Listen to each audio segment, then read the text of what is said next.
Hey guys, I hope you're doing well today. So my first time trying to do the YouTube stuff, so it's been a little bit of a rough ride, but I think we got things sorted out now at this point.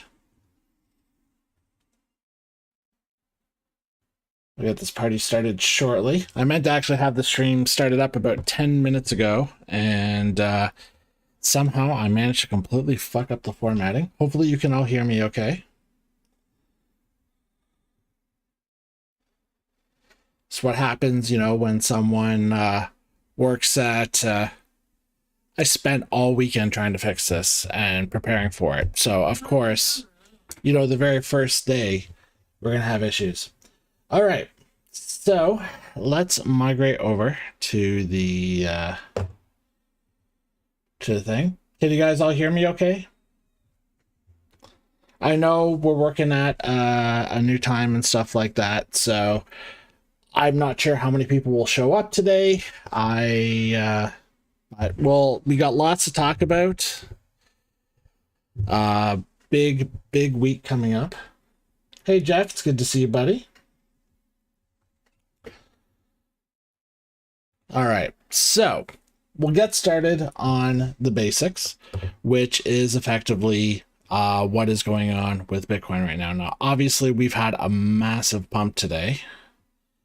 Was semi-expected. It did hit some levels I was looking at, but let's start off with the daily. Now, up until today, we've basically just been ranging until yeah, about, I guess it would have been about 3 hours ago, 4 hours ago.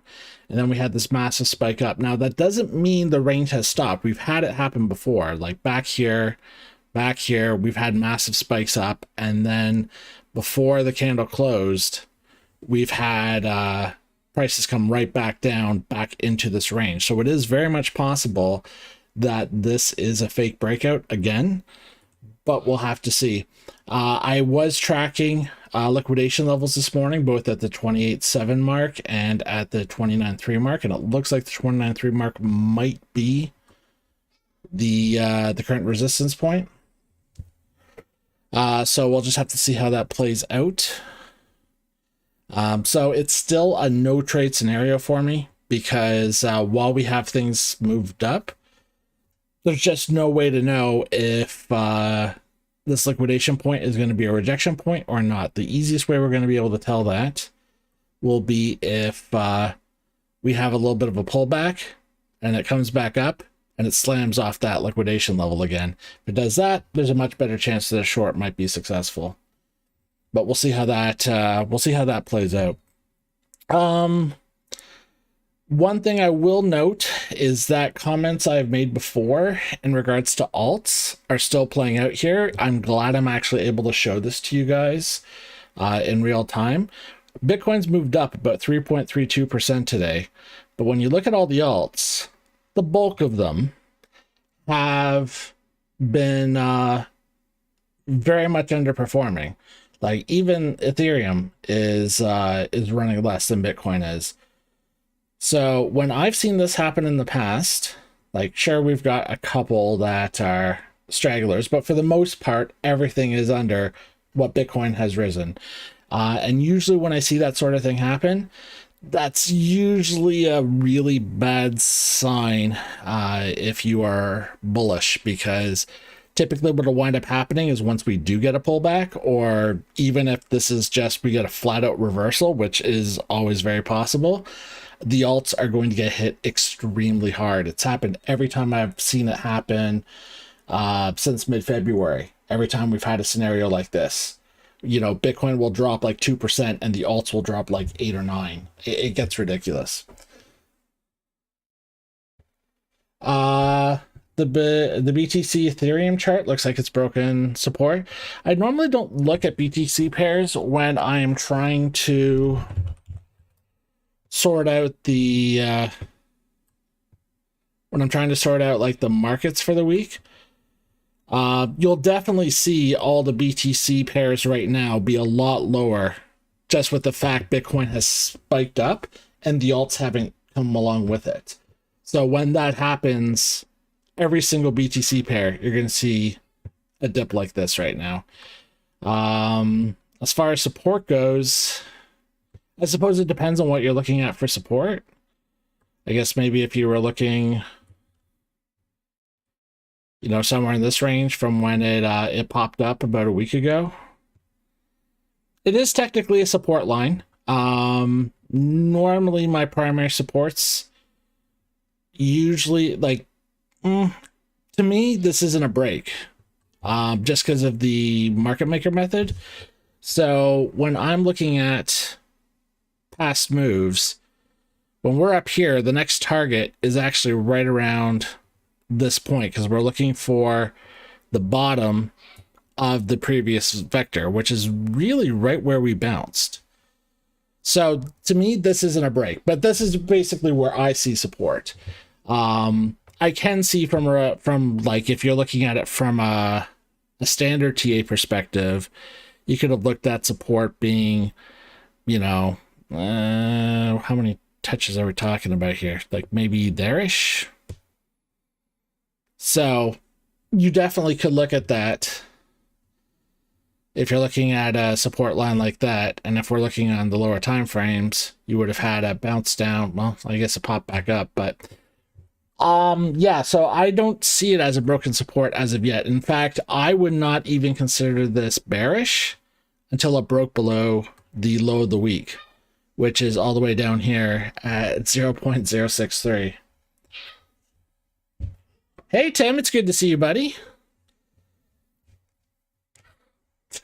Can you guys hear my kid yelling in the background? It's actually really warm here today. It's at 20 degrees, so I kind of made the mistake of leaving my office door open, and I feel like he's getting a little rambunctious about it. You posted in the Discord. I'll have to take a look at it, because I'm not sure exactly what level you're looking at. I do know that typically when you're looking at the Bitcoin pairing charts, you will always see, if Bitcoin makes a big move, you're always going to see a huge spike in the opposite direction on these charts. And normally, what you would expect if alts are going to follow, what'll wind up happening, you know, Bitcoin has it spike up, so then this dips down.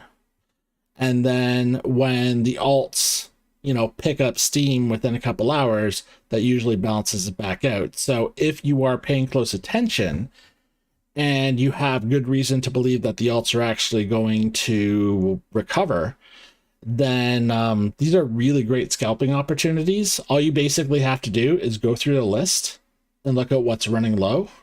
So like, you know, you'd look at something like Atom or something like that, and you'd be, well, you know, so you've seen like a little bit of a, well, this one's actually increased. Well, I'm looking at the, I'm an idiot. I'd have to look at the actually BTC pairing charts. So I don't think I actually have a watch list for BTC pairing.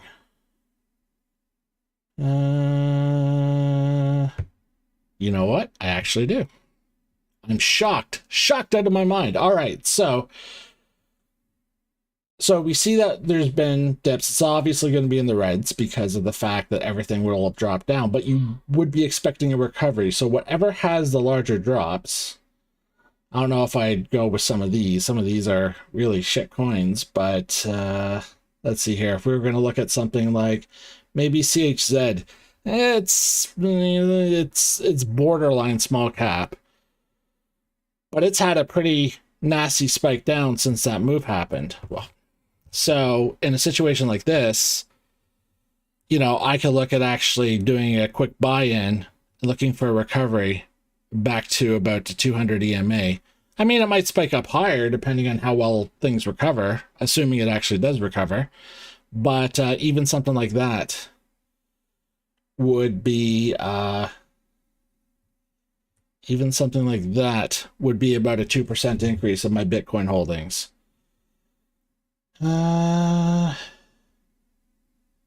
Sounds all good. No background noise. Excellent.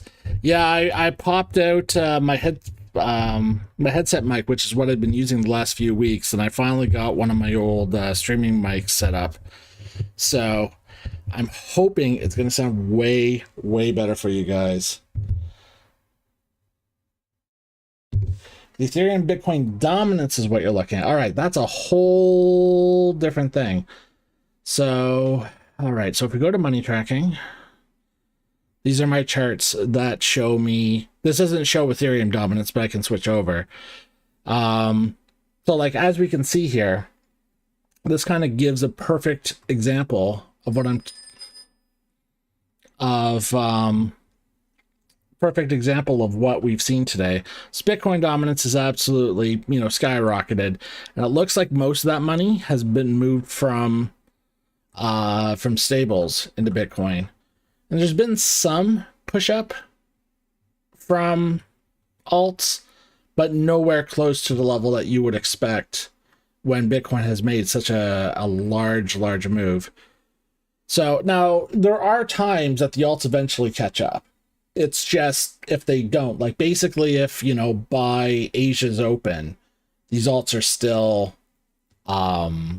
lagging behind, I would expect to see a pretty sizable drop within the next 24 hours, which would coincide with all the news that we have on Wednesday. So we'll see how it goes. You don't have to apologize, Bijan. We're like, we look at so many different charts. It's very easy to make a comment about something, and it could be 9 different charts that I think you're talking about. So that sort of thing happens. Not a big deal, but let's take a look at, you said the Ethereum dominance. What time frame were you looking at?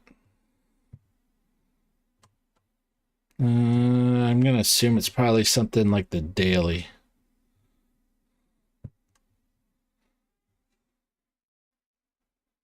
Posted the Discord. All right, well, I'll take a look at it later then. I'm not gonna put her around with too much. But in any case, where it comes to the markets right now, it's going to be hard to say where things are going to go.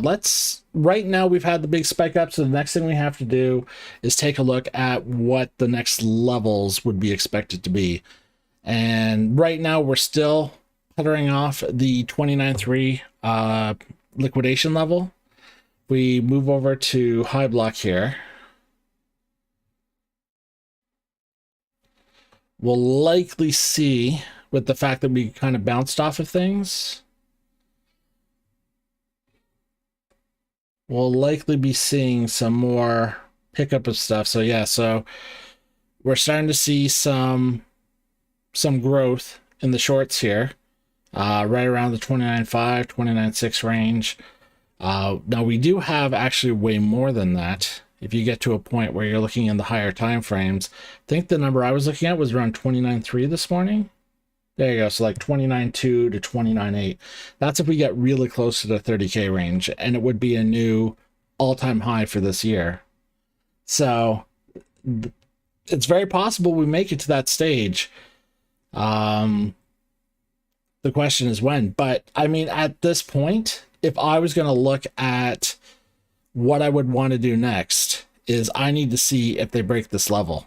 And if they break that level, then the next thing I have to do is look at, well, where's the next potential spot that they're going to go? If I go all the way back, what coincides with a vector? So, like if we're looking at the daily, I don't think that'd run on the daily right now. Like the daily I look at for long time frames, but I don't think we're still at that point where we're going to be having rise level 3 on the daily. So if I look at maybe the 4 hour, that actually makes a little bit more sense. Where if we're looking at something like that,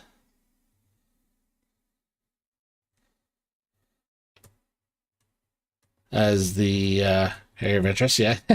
This is what happens when when it's like a year since you've so I think the last time we were that high was just before the Luna collapse, wasn't it? So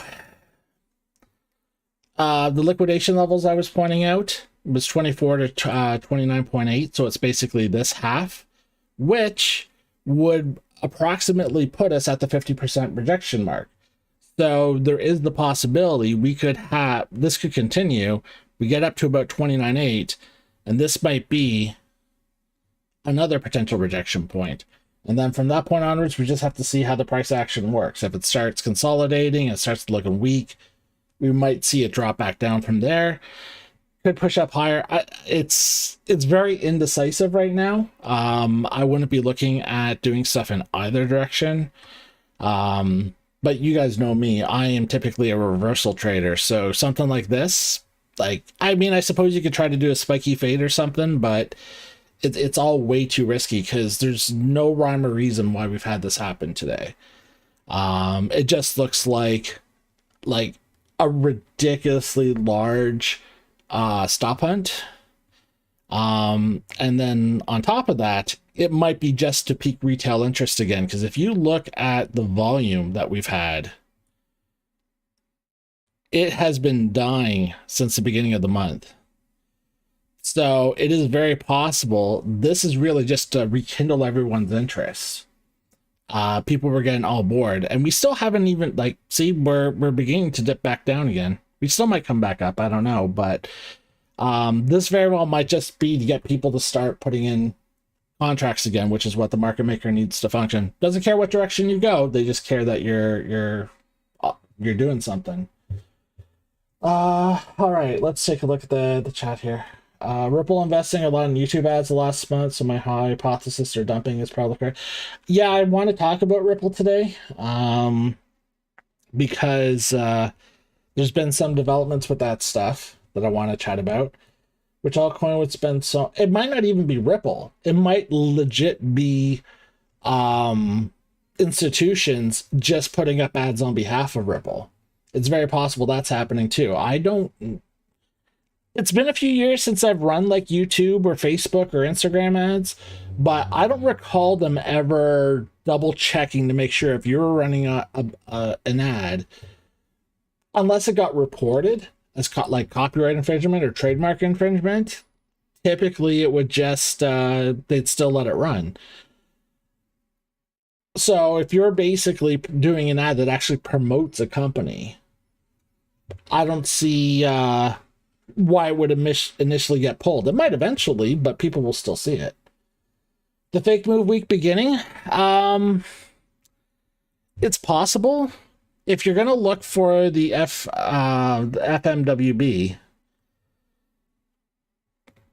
the only question is, like, you are right, it very well could be. Whatever happens on Monday is a Monday thing. The true start of the week doesn't happen until Tuesday for the market maker. So really, it's just we're going to have to watch this. The only thing that I'm thinking about, though, is that we do have the possibility that this is actually part of a longer trend. So if you're looking at something, we potentially have a W here. We potentially have a rise here that actually properly has a stopping volume candle. We have a retest, more of a boardroom, dip down a little bit, boom, we now have rise level 2. And that also had a stopping volume candle. So this actually, it could be a fake move, or a fake move of the day, but it still would mean we'd be expecting another third level rise on the 15-minute, which my expectation of that would be us coming back down, likely to bounce off maybe about here. Depends on how long this goes on for, but ideally I'd want to see the 50 EMA come up. We retest right around here, which would be about the 50% mark of this giant-ass candle. And then that would properly set us up for the third level rise, which may or may not stop around the previous high, which would be retesting the projection point of this liquidation level, which I was mentioning would be my first look to see whether or not we might actually start moving back down. But unfortunately right now it's all guesswork. If we look at the order books, there is nothing to show a target for a downward move. It just looks like they're just establishing a floor right now. So we're going to we might dip down a little bit, but that sell pressure is only going to be able to do so much. I don't see any reason why we would actually dip that far down. So it looks like they're going to hold around the 29K range at the very least. But then we see stuff like this, which could indicate that push to 29.5, which was, if I remember, 29.5 puts us just above the start of the area of interest. So, you have rejection point here. I'll have to clean this up. We got rejection point here. We have a potential rejection point here. We have the potential rejection point I marked off over here. And then we, of course, have another one at the very top here. It's unfortunately, there's too many possibilities. It's not even worth trying. Now, I do have a long trade open from, like, what was it, 27,850, something like that. So I'm still making some money off this, but I wouldn't even dare try to throw a short into this, or even try to ride this third level rise, because if this pops back down and actually does hit the point that I'm thinking of, we very well might just hit 29.3 again, bounce right off that before we start our move down, especially if this is the fake move week beginning. And that's not really going to be a big risk to reward ratio. I mean, we're going to be talking, let's see here. So if we want to do this right, we would be looking at having this be below the boardroom of the previous level, which would be about there. And so we assume if we manage to get a buy-in here and it comes back up to 29.3, it's barely a 1.1 risk reward ratio if all goes well. Yeah, that's nowhere close to worth it. Nowhere close as far as I'm concerned. As far as other coins go, it's all basically the same. We had massive amounts of consolidation. There's a good chance we're just going to wind up coming right back down. Now, obviously, my box is off. I haven't charted Ethereum in forever because everything has just been stagnant for like 23 days. And right now, so let's clear this off. Take a look at how Ethereum is functioning. So if I'm looking at this, we'd have our W here, approximately. It's a really crappy rise level 1. And then this is just boardroom. And then this would come down, and this would be a proper rise level 2. And then we've just been kind of going along with Bitcoin with slowly having an ascending triangle for the last, like 20 some odd days, which would make sense as well for Ethereum because the Shanghai update is Wednesday. So this could very much just be a lot of retail just putting in money because people are freaking idiots. Every time Ethereum's had a big major update, it's always been a sell the news kind of event. So we'll see how that plays out. But yeah, it's basically got the same structure that Bitcoin has at the moment, because with BTC on the daily, I've also seen, like, way back looking. This is all other stuff I want to talk about, but we ultimately have had, we had our W, we had our rise level 1, we had consolidation, we had the pullback, we had rise level 2, and then we've had more consolidation. So I've been saying for, pretty much since this rise here, so about mid-March, that I was expecting a pullback at some point to hit rise level 3. Unfortunately, the price point we keep talking about keeps slowly going up because this has all been taken forever. Because I think initially we were talking about 25K, and now it's crept up to about 26, which at this moment in time is looking even more potentially a good place for it to go, because we've got the 50% line of, I know it's not green, but that is, in my opinion, that's enough volume to consider that a vector candle.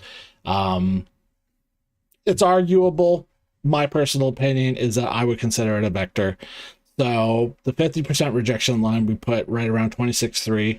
We've got the 800 EMA and the 50 EMA converging on each other, and the 50 EMA is just about to pass. So we could see, by the time the 50 EMA kind of gets into this area, whatever that looks like, could be tomorrow, could be Wednesday, you know, when all the news happens. This would be a perfect opportunity for them to do a massive drop. How big of a drop would that be if they stayed around 29.3? You'd be talking about a 10% drop. We've had bigger days. We've had much bigger days in Bitcoin. And there's nothing to say that they can't start moving things down beforehand. So, like, if this was the fake move week beginning,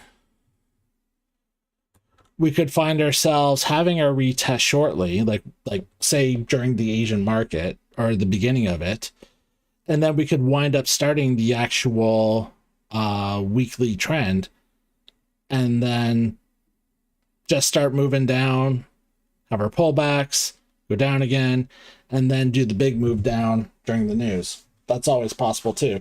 And then because there's so much news going on, it's very possible we could wind up having a V reversal the same day to do the midweek reversal. So there's no way to know for sure. Like, I'm just spitballing here. It's all just, we're going to have to look at the price action, see how it looks on Wednesday, and kind of figure it out from there. I'll talk about it on the Discord once we get to that stage.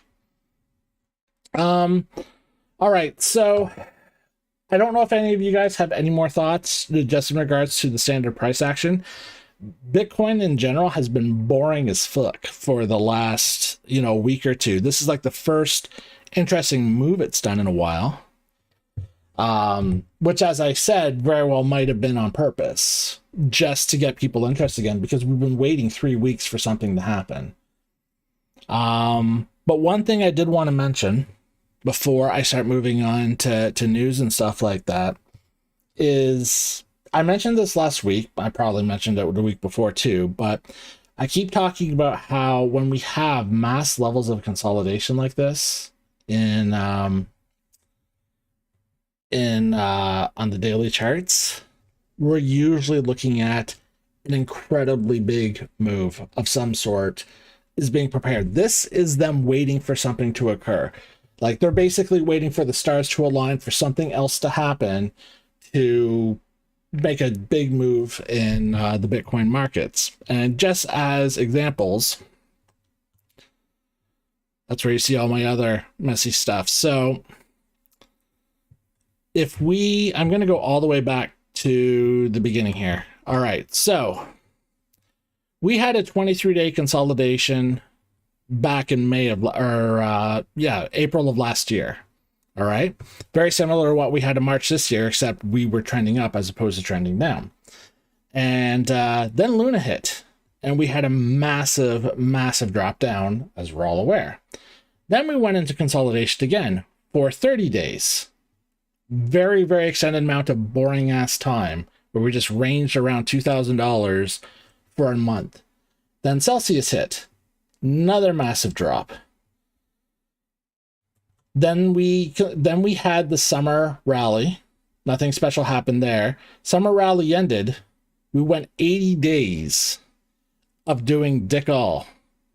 Then FTX happened. And then we dropped down. Then we went 60 days of absolutely dick all happening. Then we had the January push-up where we raised up 40% or so. Then we went 45 days of doing virtually nothing.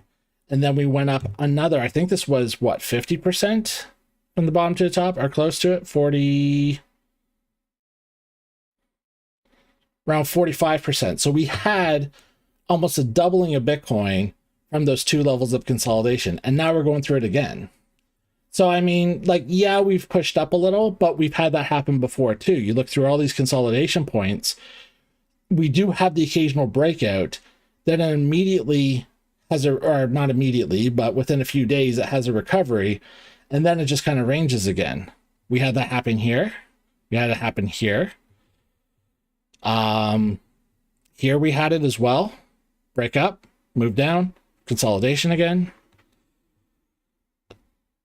Move up, move down, consolidation again. Here it did not happen, but I mean, I can't say it happens every single time. But at the end of the day, I'm just saying the patterns are very suspect. So as we all know, Bitcoin has been getting more and more and more boring with all these levels of consolidation. But every time we've gone into big stints like this, something massive happens and then starts moving the market around. So it's just a be careful, because I don't know which direction it will go. We could wind up having, if it goes the way I'm expecting it to, because of the fact on the daily we're only in rise level 2, I would expect to see a repeat kind of this, where we would, we'd have our stop hunts to take out all the shorts, we'd start trickling down again, we'd finally hit our nosedive down, which would be our retest, and then we'll have our final move up. Where our final move up ends, I have no idea. Rise level 3s can either basically retest the previous high and just stop there. They can also be wildly explosive and just be max damage. So it is possible, especially since we've spoken in the past about this entire few months being a giant bull trap, we could very much we could see the retest, and we could see the push into that 32 to 34K range, which we've spoken about so many times, that would make a lot of retail exceptionally bullish, because we've now broken 30K. And I know that 32,000 mark is a big pivot point for a lot of people. So we could wind up breaking over there. We could wind up retesting it. We could form our M. Maybe it's even a max damage M. And then the daily cycle switches in the other direction. And then it's just half a year of downside. I don't know, but it would make sense with the cycle that we would have a breakdown and then we would have another move up. But I mean, basically, how high we go, I don't know. We could go even higher.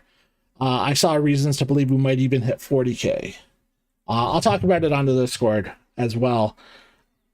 I personally don't think it'll get that high, but, when you have these long periods of consolidation, you just don't know what the market maker is thinking. All right, so moving on. There were a number of things I wanted to talk about today. The first one, of course, is talking about Wednesday, with all the news that we're expecting. We've got CPI data, we've got the Bank of England doing their talks. I don't think they're doing an interest rate change that day. I think it's just like a state of the economy type thing. But you never know what's going to be said in those things. Canada is doing its interest rate adjustments. The FOMC meeting minutes from March is coming out, so we're going to kind of learn what their expectations and thoughts are in regards to everything that's been done with the banks over the last, what happened in March. We've got unemployment data happening. So there's a lot going on that will give a state of the economy. Basically, if these CPI numbers are like the expectations, if we're seeing inflation start going up again, which we may or may not, I am 100% expecting there to be higher inflation because of the liquidity, the liquidification, I guess, of the assets for the banks that happened in March when we started having the bank failures. That added a ton of money into the market. It didn't really, there wasn't money printed. It was just money that was freed. So we're likely going to see a push with inflation. I just don't know if we'll see it this early, because CPI and PPI and stuff are all lagging indicators. And I don't know if the, 2 weeks that everything started in March is enough time for this to make a big difference. It might be just a slight shift. Like maybe it's not exactly expectations, it's just slightly higher or something, or Maybe it works out perfectly, or maybe it's even a little lower. I don't know. May will probably be the more telltale sign. But we'll have to see how that plays itself out. Now, let's see what else we got here. Another one, the current U.S. Treasury. This is something I wanted to mention as well. I've spoken to you guys about the debt ceiling before in the U.S., which we have discussed several times. Now, the debt ceiling was officially hit at $31.4 trillion in January. Since then, obviously, the debt has gone up. That is because there were the Treasury had allowed some sort of resolution of extreme measures. I don't think that's the official term, but it's something like that. Just bear with me here. That basically allowed the U.S. government to continue to function, and it allowed them to pivot from doing certain things and still allow them to actually handle debt. So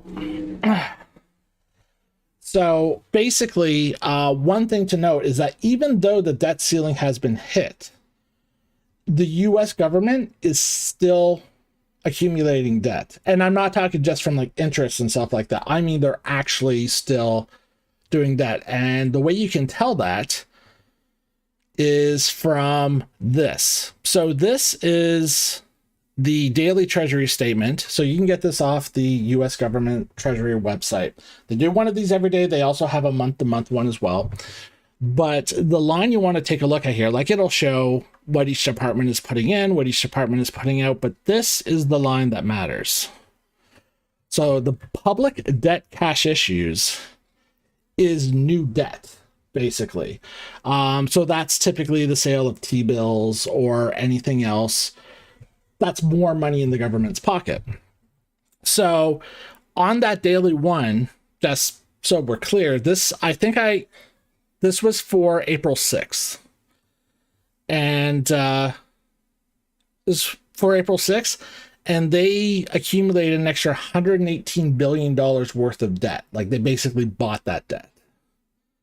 And rightfully so, because there's another number that you need to look at, and that's how much money the US government actually has right now, which is this one. The liabilities and capital. So this is basically the US Treasury reserves. This is the money that they still have available. So right now, according to, well, this was April 5th. Wonder if it's refreshed at this point. I don't think so, because I think it updates once a week. So as of last Wednesday, they were down to $168 billion in available funds. Now, obviously, that fluctuates on a daily basis when they're selling debt like that. That covers a lot of their expenses on a day-to-day basis. In addition, I wouldn't be too scared. It's not like the government's going to run out of money tomorrow because it's also tax season. I think the 15th, so like the end of this week, I think is when taxes are due for most U.S. citizens. So if you look in the history, you'll normally see if we can zoom in a little bit more. Usually when you get close to tax time, you usually see a spike in revenue. Now, this was during 2020 where no one was spending any money. But like even like here, you can see they had a little spike up. They accumulated some like $400 billion worth of tax revenue over the course of like 2 weeks. So they're likely going to get a surplus of cash for a little while. But the important factor, what I'm talking about here, is the fact that the government's ability to continue to spend money right now has been solely reliant on two things. One, they're still allowed to issue debt despite the fact that debt ceiling's been hit. And then the second is, of course, the reserves they have on hand. And that number for the reserves has been dwindling. And once that gets to a point where it hits close to zero, that's when you have a government shutdown. Now, the plan, I believe, with the government is, I believe, after the GDP talks of this month is when there's supposed to be serious discussions in the House in regards to raising the debt ceiling. And I feel, I swear I saw this number. Unfortunately, I didn't pull it up for today, so you're gonna have to bear with me. If I happen to be wrong, feel free to find me the data that suggests otherwise and just slap me in the face with it. But I think the plan is to increase the debt ceiling by $20 billion. Like, so somewhere in the range of 51 billion if they increase it this year. Well, when they increase it this year. Yeah, like, who are we kidding? So we'll have to see what winds up happening, because that's going to be a huge increase to the debt ceiling if they do allow that. And I don't know what that will do to the US dollar if they do that, because that's going to allow them to turn the money printers back on full tilt. Because yeah, right now they can't print money either, which is another reason why their coffers are getting low. One of the things they're still not allowed to do. So this is not like be very concerned about things. It's just things are coming to a head. I've been talking about this for a couple of months, that as of June, July, August, sometime early to midsummer, everything kind of comes to a head. You've got FedNow releasing, which we're also going to talk about as well. We've got the debt ceiling talks that have to happen, and if that does not come to a resolution, then you run the risk of the government shutting down, which again is going to devastate the economy during that time. You've got just the fact that even if they don't come up, like, we don't know when the government's going to run out of money. So even if the debt ceiling talks are still in discussion, there is a point where the government may just run out of funds. They can only do so much before they run out of money. And I think they had a little bit of a benefit when they had the bank scare, because you can see from March 15th to March 22nd, it doesn't look like a huge pump, but I don't know how much money was spent. I'd have to look at their financial reports during that time, but they did have an increase of money, which my guess would be people moving their funds from banks into treasury bills because they can still sell debt. So my guess is those bank scares actually gave the government a little bit of a cushion. And then what they've done to help the banks out, they're not using their own money. They're using other banks' money. So like they're having some of the larger banks of the US fund that $1 trillion slush fund, as well as having various countries, their banks are putting money into this as well. So basically the entire world is bailing out the US economy right now at this moment. But that money ends, I want to say, April 30th. So again, we're heading into that early to midsummer thing where things might start getting a little rocky. Do I see China displacing the US in the next 5 years? In what sense? You'll have to be more specific. Like I probably have an idea of where you're going with it, but there's a few different things you could be talking about. And I also haven't forgotten to talk about Matic today either.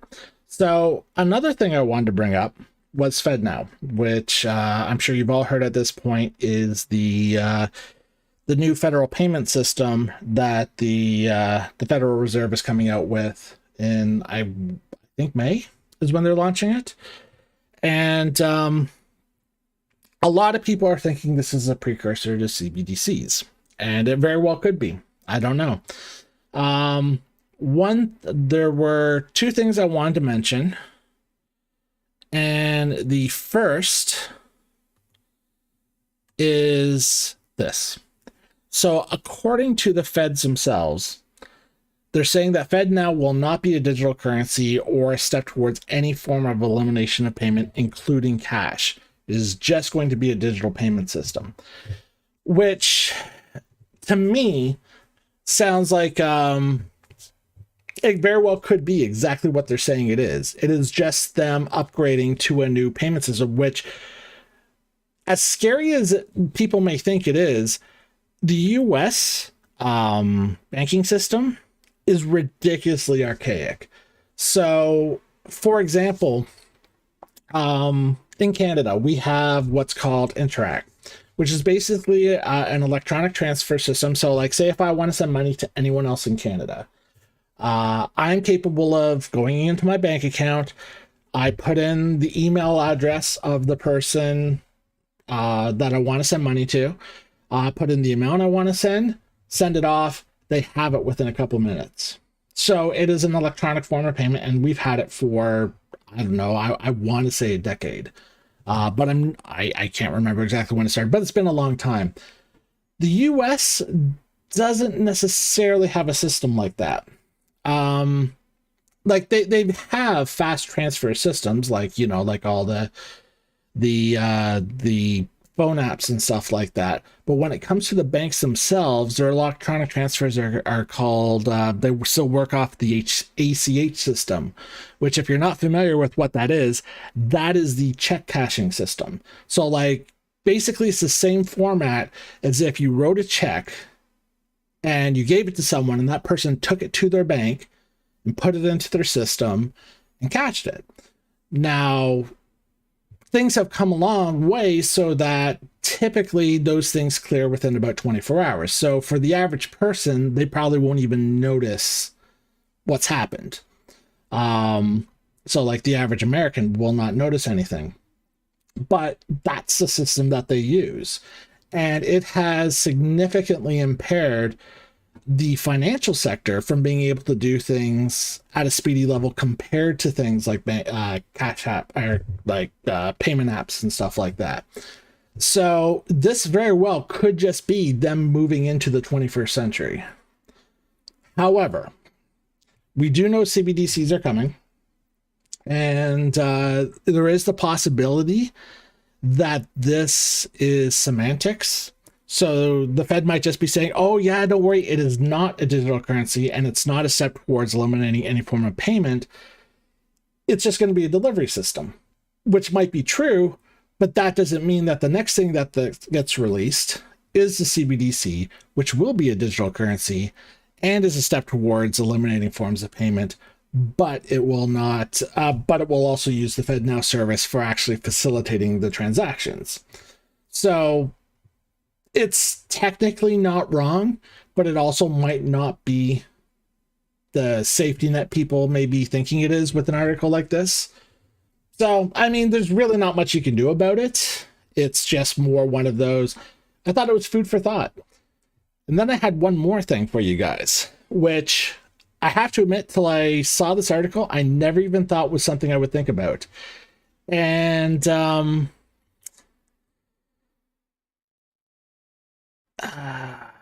I don't have the article. Yeah. Oh, all right. I will find the article and I will put it on Discord for you guys. I'm sure if you Google, you can find it. But what this article was talking about was actually questioning whether or not CBDCs would be constitutional in the US. So basically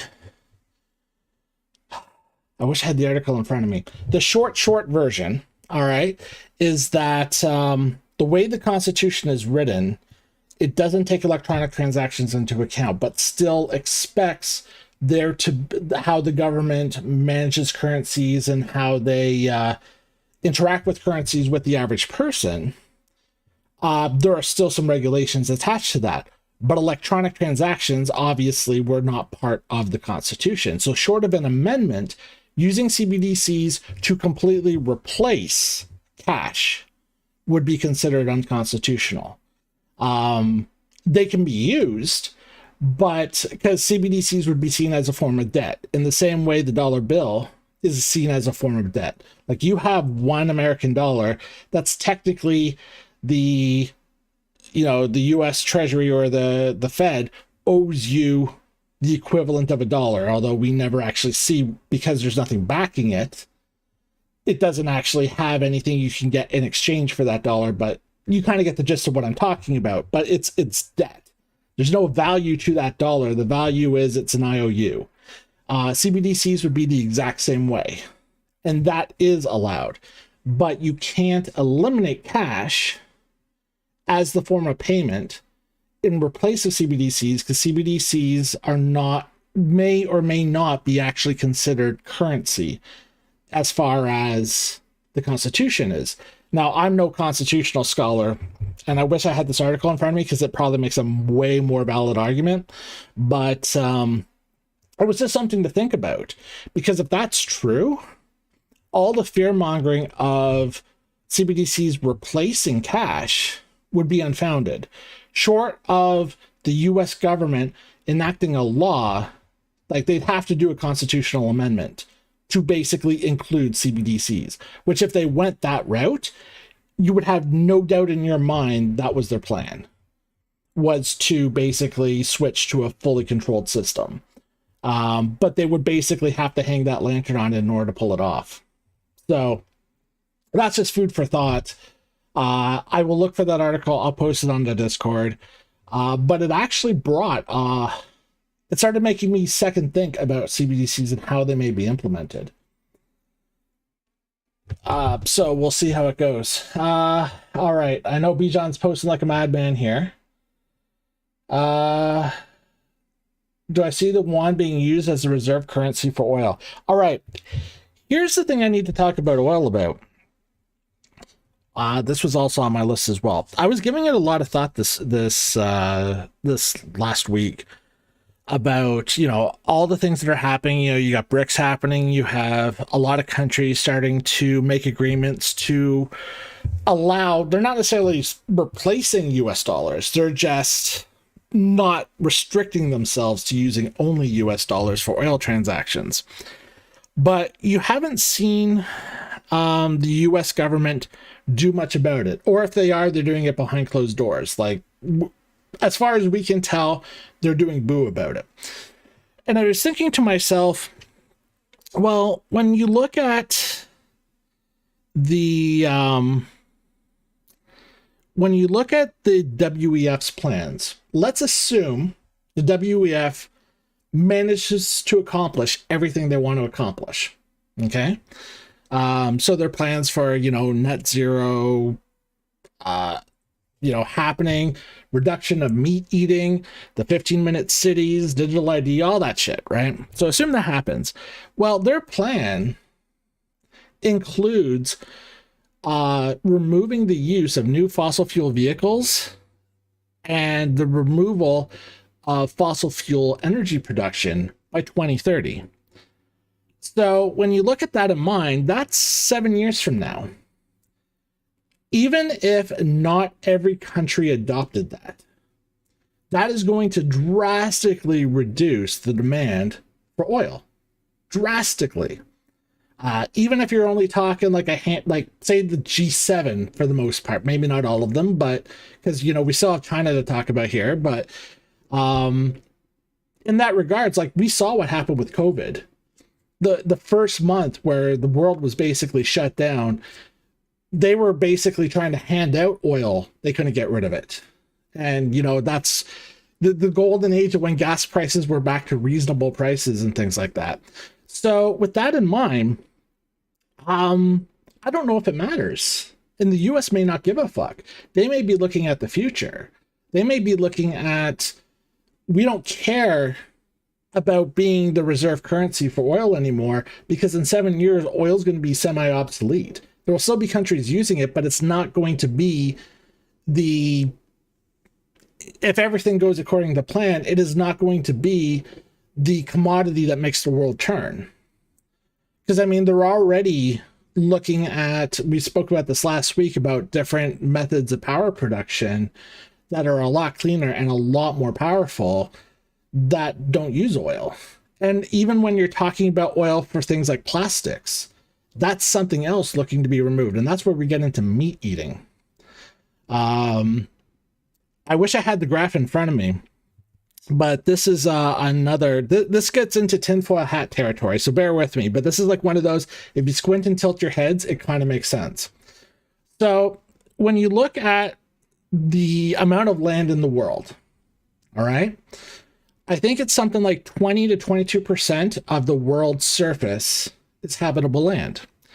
From there, you've got about 50% of that land being used for agricultural purposes. From that, 77% of the land used for agricultural purposes is used for meat production. So like for livestock and all that sort of stuff. Now, the thing is let's say we need to move away from oil for plastic production, which is another part of the whole net zero WEF mandate.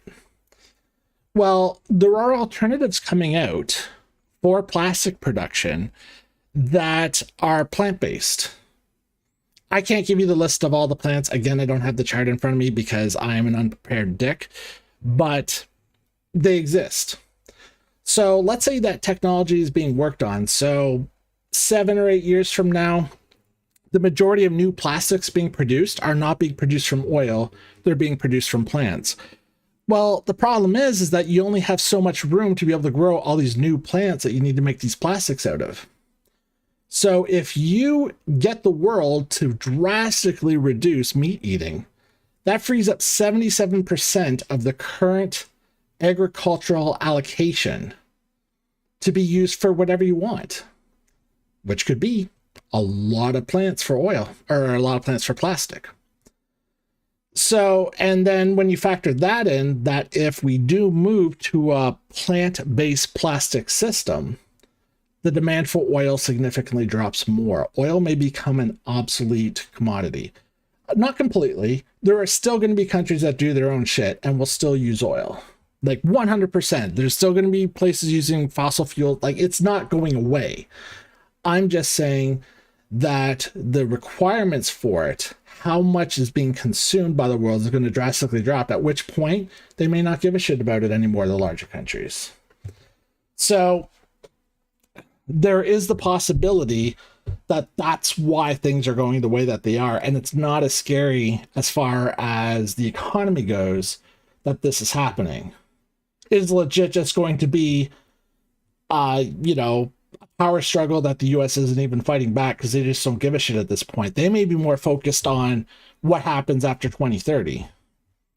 And they will likely want to dominate that, however that looks. I don't know. So as far as the yuan being used for reserve currency for oil itself over the next 5 years, I honestly don't know. There is talks of Russia and Iran trying to come up with a stable coin that would be used for oil. Well, it'd be used just as a stable coin in general for crypto, but that could be used as the new standard for oil as well. That would also be gold-based, and that'd be 2 large oil-producing countries handling that. China is not an oil-producing country. They're an oil importer.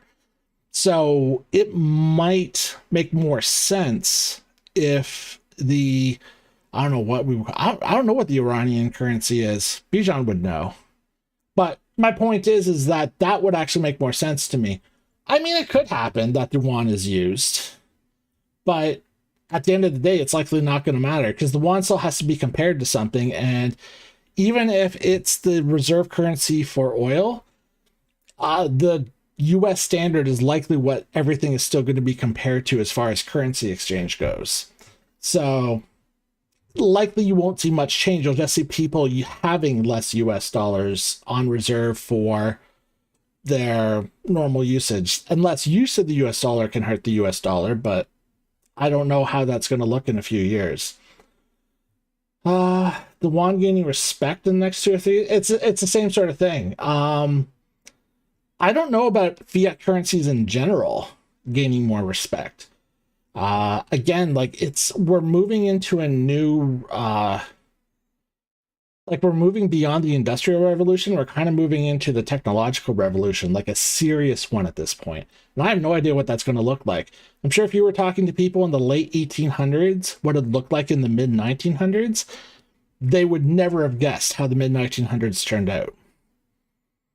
So, I mean, we could be going through that kind of seismic civilization shift, and how it actually looks in 20, 30 years, we have no idea. So it's one of those. It could happen. It may not. Uh, some U.S. states are just not going to allow this. Allow what in particular? I know I'm really far behind in your talk, Bishan. What do you think the states are not going to allow? I'm assuming the use of CBDCs. Did DeSantis sign legislation against it? I do remember there was some state laws. I'm not sure if it was Florida. It would make sense it was Florida because Florida is fucking everything. Florida at this point decided that the best way to combat the school shootings was to basically allow anyone to conceal carry without a permit and to basically enable all teachers to carry a weapon in the classroom. So, I mean, God, I don't know. Who knows what else they would do? Look at France. There's no way they'd accept a CBDC. I was actually shocked because we all know about the French protests, but there's actually way more protests going on in the world than I realized. I don't have the list in front of me, again, unprepared ass, but there's actually a lot of the world on fire right now, and none of us are hearing shit about it. And even when, I look for stuff on TikTok or whatever to try to get a more unfeathered thing, if I'm not actively looking for it, I won't see it. Countries in Southeast Asia like Vietnam, China will likely accept CBDCs a little easier as it's more in their psyche to trust the government. I suppose that's true. Honestly, I think the entire world could accept them. It all depends on how it's done. I'm still a very firm believer that it is going to be used as a carrot, at least to start. Like, my expectation will be there's going to be a crisis of some sort. I don't know what it's going to look like. It might be a bank crisis. It might even just be inflation. It's just we've been strained for so long. Energy costs going up, all that sort of stuff. And my expectation would be the first implementation of CBDCs in Western countries would be through a use of a UBI. So that would not only encourage people to use it, even if it's not replacing cash right now. They're just like, this is just a totally different system. But we're going to give you guys, I don't know what it'll be, like $1,000 a person or something a month. You can spend it on whatever you need, right? And but you have to adopt into the CBDC program. So you have to get whatever the CBDC account is going to look like. You're going to have to sign up for digital ID if that's the thing. And I'm not concerned about digital ID, but that's a whole different story. But like, you have to jump through whatever hoops you have to get involved in the CBDC universe.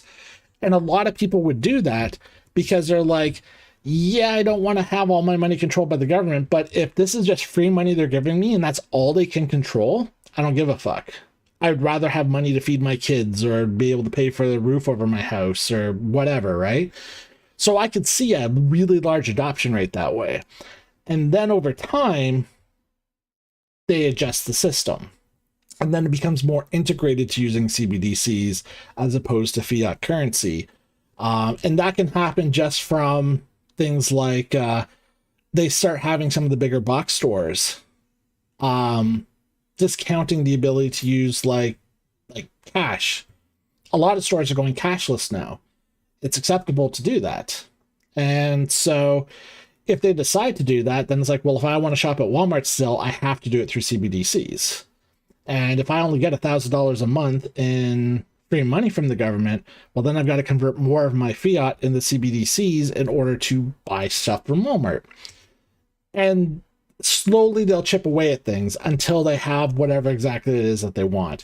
Or if they start adding restrictions, they'll make some sort of excuse for it. Like, people are spending their CBDC money on crack or something like that. We can't have people spending it on drugs, so now we're going to restrict what you can spend it on, or however they decide to do it.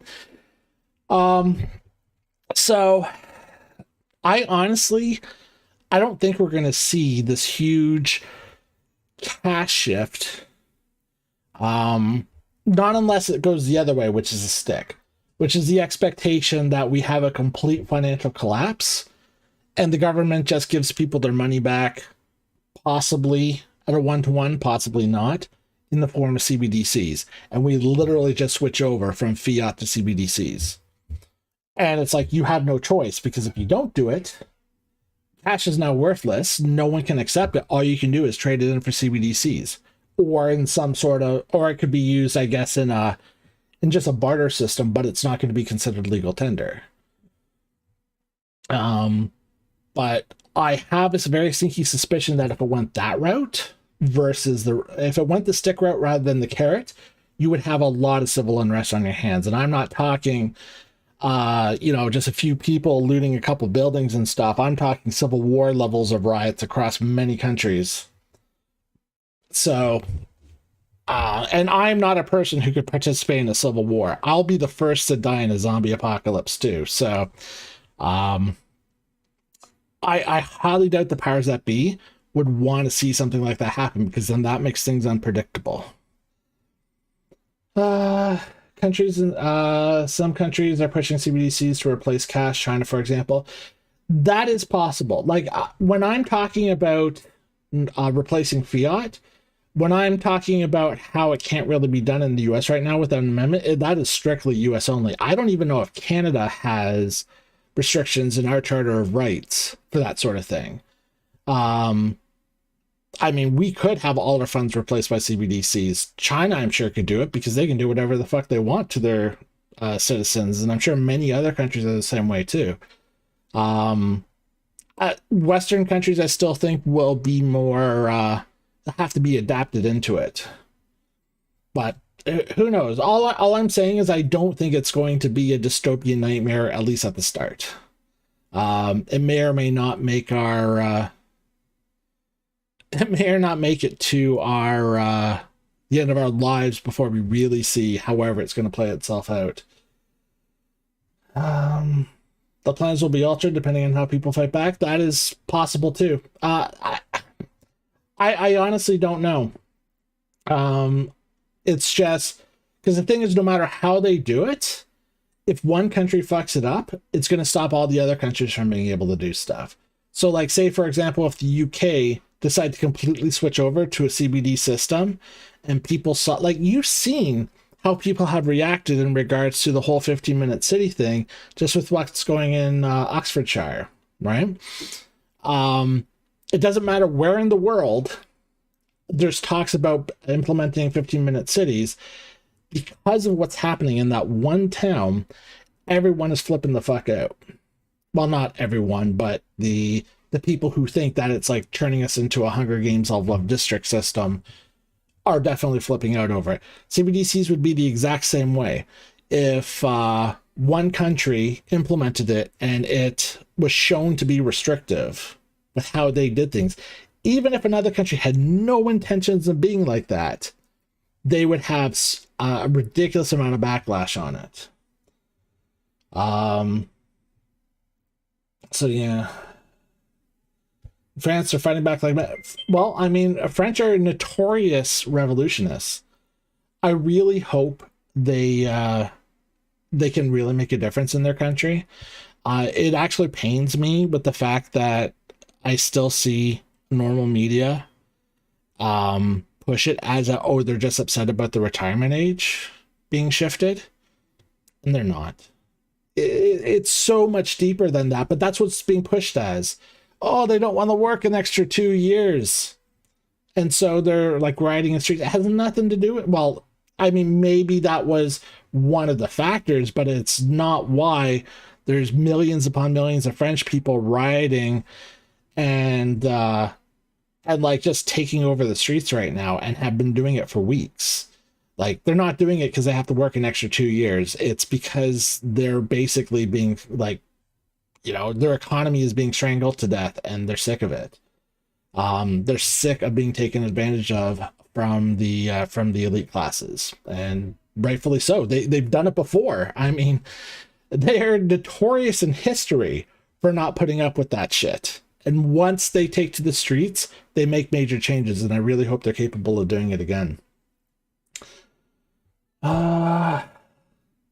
And the Iranian is called the real, their currency. Okay. So yeah, so I'm not sure what. Yeah, that's going back to the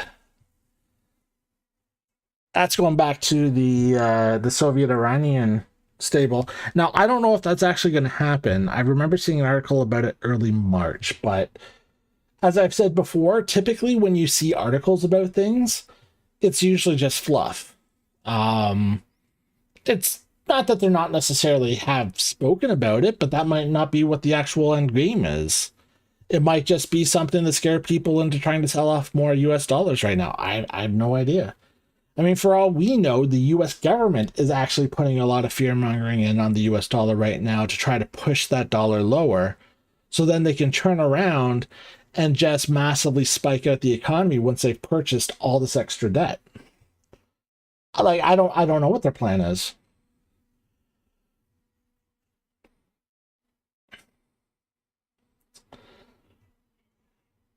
France tried to push Face ID. I do know that the security ID stuff, the facial recognition stuff on cameras. I know the French were upset about that too.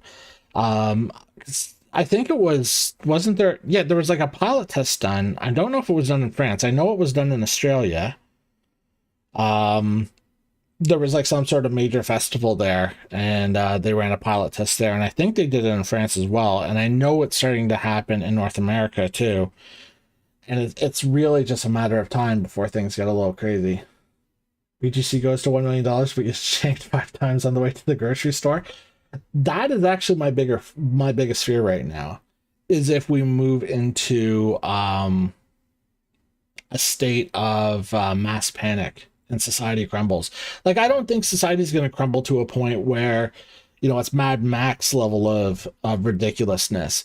But I mean, I look at the US, and you have people that are just randomly robbing stores in broad daylight and not even trying. They're like literally just walking in, stuffing their backpack full of whatever it is that they wanted and walking out.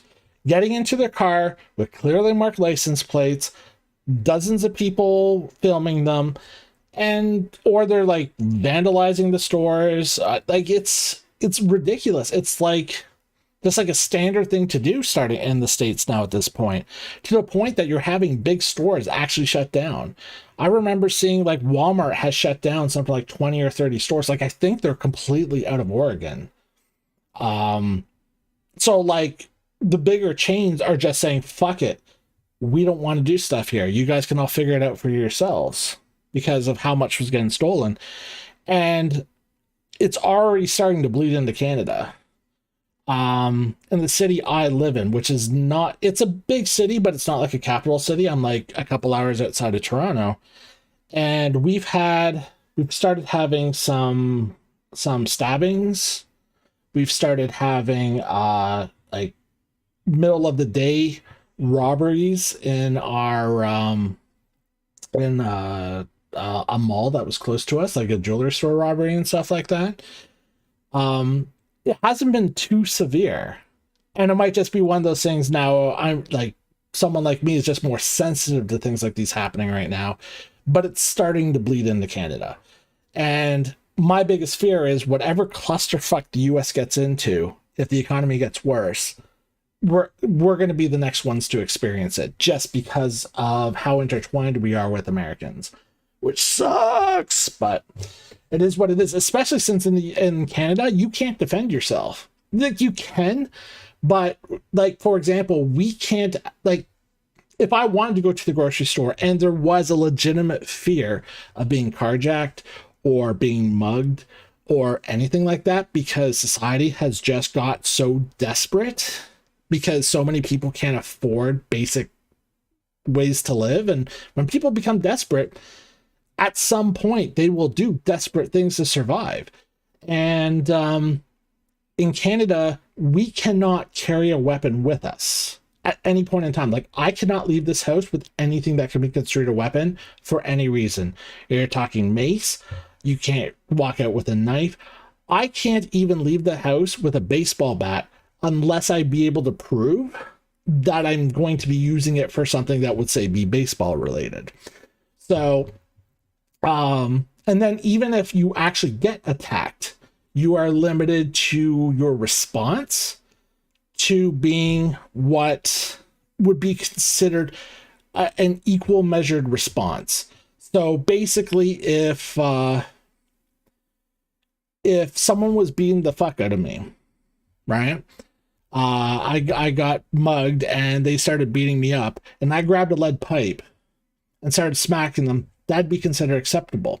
But if I happen to grab a broken piece of glass and stab them, that might be considered excessive. Now, granted, at the end of the day, if my life is in jeopardy, I will grab whatever weapon I can and fight for my life, and consequences be damned. But I'm just saying that's the legal system here in Canada. So if you have people who are actually starting to get violent and aggressive, you can't protect yourself in the country without running risk of running afoul of the law. I'm sure there are people that do it. It's just now you have to start weighing whether or not what happens if you get caught. Whereas in the US, at least there's, you have to be more careful. Like when you see most US crime right now, I'm sure it had, like, there is actual person on person crime, obviously, but most of the average crimes that you see that are escalating are things that would be considered, I don't even know what the proper word for it be, but it's like them versus a business. So like it's theft. Or if there's car theft, it's usually done hacking vehicles that are, legitimately parked and stuff like that. And it's not like just a normal carjacking. Like that sort of stuff still occurs. But the average person who's going out because they're just desperate, or at this point they just don't give a fuck and they're just doing it because they can, they're not actively seeking out to actually get into an aggression with people. They're just going into stores knowing that they're likely not going to be stopped and just walking out. And I'm sure many of them get arrested and stuff afterwards, especially if they're caught on social media, because a lot of these people seem to be fucking idiots. But one of the reasons why they may not actually mess with the average person is because you don't know what that other person might be carrying to escalate things. And I'm not even talking just a gun. I'm talking like any level of weapon. And there's a lot of states, especially in the southern states, where someone threatens you, you can do whatever the fuck you want to protect yourself. And the government won't bat an eye at that. Whereas in Canada, if you're walking down the street, in theory, you should be able to look at any single individual. And basically, if you are stronger than them from a physical standpoint, you should have an advantage over them. Like, so you can size people up if you were going to actually get into a one-on-one confrontation with people, and with a decent expectation that they're not carrying anything that could even the playing field or even make it, worse for you. Now, as I said, thankfully we haven't got to that stage, and I'm really hoping we don't. But every time I watch stuff happening in the US, it starts splitting over into Canada. So, we'll just have to see how it goes.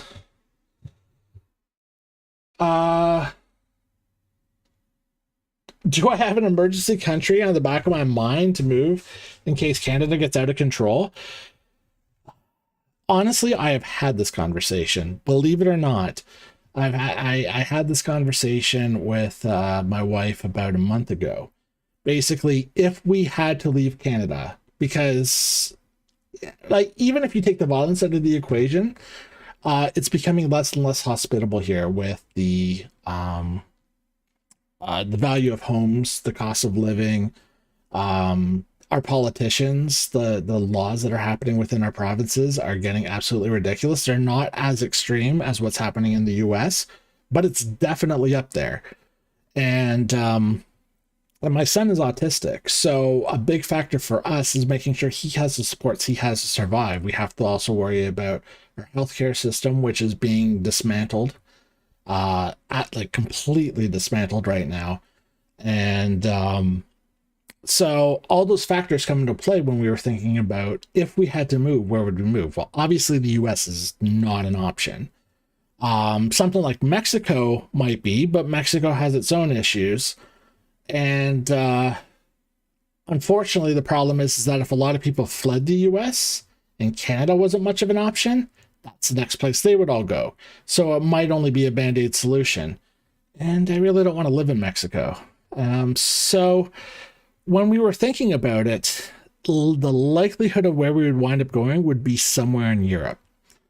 And if it wasn't going to be Europe, it'd likely be like a Southeastern Asian country that isn't necessarily one that's a big political powerhouse, so like something like Malaysia. And I honestly don't know. Like, I don't have a rightful answer. If I was just looking for a cheap place to live, Scotland 100% would be the place to go. Scotland's got some cheap fucking houses to buy.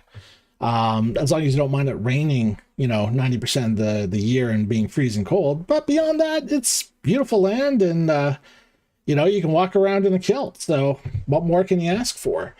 But like, seriously, for a place to live, I don't know. Like as I said, Europe, there's a lot of European countries that would work well. When you're talking like Norway, Sweden, Switzerland, Belgium, anything like that. But by the time it starts becoming a problem with us here, I don't know what the European countries will look like. So things could have drastically shifted. Plus, I don't even know if we would be eligible to move over there. I don't know anything of the immigration requirements and stuff like that. Moving to the UAE, that is also possible as well. The only problem with that is it's expensive. Like, I looked at getting a residency in the UAE, and I think it's something like about $100,000 per person. So I mean, you're talking $250,000 to make that sort of thing occur, which I mean is not the end of the world, but that's a ridiculous sum of money. But it's always a possibility. But I don't know what their educational support system is like. At the end of the day, if I have to homeschool the boy, I'll homeschool the boy. It's not the end of the world. It's just more, will we be safe? And will we be able to actually survive there for an extended period of time? So yeah, we don't actually have a backup country at this point, but we have 100%. We've actively been looking, just as a backup in case things get absolutely nuts. But frankly, at the end of the day, if things get crazy here in Canada, we might not have the ability to leave, especially if it's some sort of financial crisis and, like, say the entire economic system just goes to shit. Because I mean, it's not like we can drive to Europe. Twitter suggests Paraguay. Well, I mean, I don't know why I'm laughing. I mean, maybe it's an amazing country. I honestly, I have to admit, that is a country that has never entered my mind as a possible place to go. But like, when I was looking at tax havens, I was 100% looking at Malaysia because it is also crypto friendly. There is no tax there, and it's also got a very low cost of living. Even the cost of residency is cheap. But the biggest problem that you have with Malaysia is the fact that, well, A, there'd be a language barrier. And then secondly, of course, there is a difference in culture, and I don't even know the full laws there. So, I mean, from a tourist perspective, you'd probably be able to go there and you'd be perfectly fine. I don't know about just living the day to day. But just from a financial standpoint, it made a lot of sense. As long as I don't mind, like, the occasional, tsunami destroying everything that I hold dear. Think there are a lot of English speaking schools there? Well, I mean, at the end of the day, like, if you're talking Paraguay and stuff like that, it's one of those things where my son right now, he is virtual schooled anyways. So, it's still like an actual classroom. It's just like, think of it like 30 kids and a teacher on a Zoom call for like 6 hours a day. So yeah, so I mean, like, we could be anywhere in the world, and as long as we can get him into some sort of classroom, I'm sure he'd be able to learn. Frankly, at the end of the day, the education system sucks balls as it is. So, I mean, anything that he's going to learn that's going to be of value will likely be from us anyways. But in any case, you want a boat? That way you can go anywhere. You can always try to get onto the World Boat, Tim, which is like basically think of it like a large luxury cruise liner where you're basically buying a condo on it. And it just sails from port to port, and it's just never in one country for a long period of time. I used to have a business coach who dreamed of having a spot on that thing. I don't even remember what the costs were. I'm pulling this number out of my ass, but in my mind, it was, and this was like 10 years ago that this was being discussed. So I'm sure it's ridiculous now, assuming it even still exists, but it was something like 1.2 million as the starter price. Like that's what you need to get in the door. Like, I guess to buy a closet or something. And then I'm sure there's ongoing maintenance fees because you're going to have resources you need while you're there, like water, food, electricity, all that sort of stuff. So, or at this point, and we were speaking about this on WhatsApp, just buy an island. That'll be the next step. We'll just have like an island we can all chip in on. Get one of the places with like a castle with like 40 rooms, and we're set. Don't give Somali pirates my seed phrase. No, not unless they're offering me at least 2% a day in return.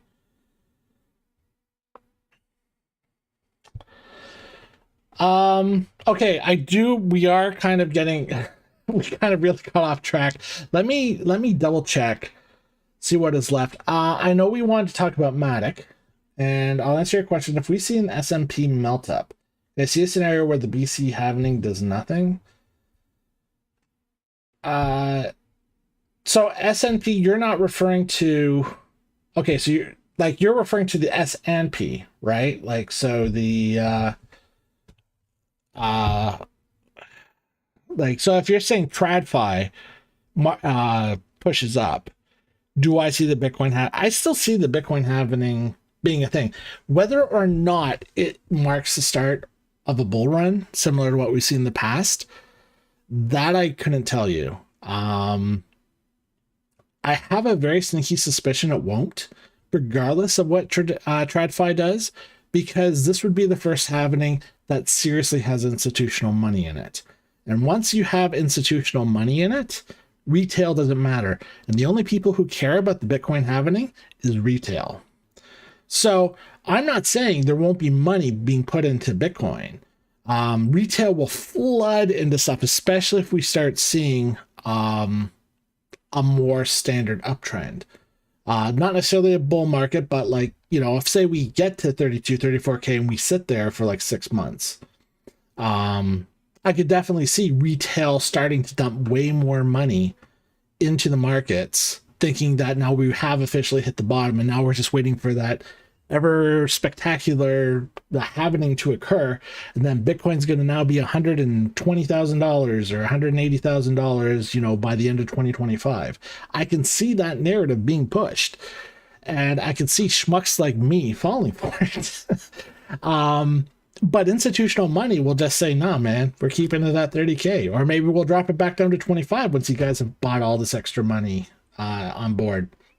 So I don't think the halving is going to actually have as big of an impact as people think it's going to. I mean, I could 100% wildly be wrong. I have no data to suggest that it won't happen. All I'm saying is that all the halvings that have happened in the past was purely managed by retail.